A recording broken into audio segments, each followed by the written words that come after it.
Dominique Strauss-Kahn peut avoir le sourire. Ce mardi 17 février, le procureur de Lille a requis la relaxe pure et simple pour l'ancien directeur du FMI.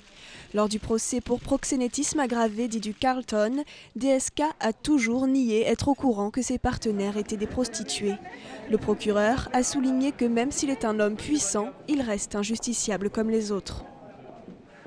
Monsieur Strauss-Kahn, bien sûr qu'il savait, il n'est pas naïf, il savait aussi qui payait ses soirées.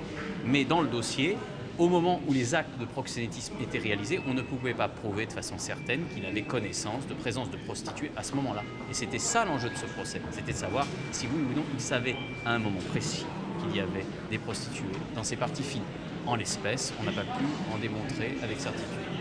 La veille, 2 avocats de partie civile ont indiqué qu'ils abandonnaient à regret les poursuites engagées à l'encontre de DSK. Le Mouvement du Nid, une association de lutte contre la prostitution, a en revanche maintenu ces poursuites. Le Mouvement du Nid n'avait pas ciblé M. Strauss-Kahn, c'était un procès du proxénétisme, c'était un procès de la prostitution, c'était aussi un procès de notre société quant au regard que nous jetons sur la banalisation des corps, sur la banalisation de la marchandisation. Et là encore, ce procès est une véritable victoire pour les associations qui luttent contre le proxénétisme. 2 ans de prison, dont 1 avec sursis et 10 000 € d'amende ont été requis contre celui qui se fait surnommer Dodo la Saumure. Le souteneur français en Belgique est le seul contre qui de la prison ferme a été requise.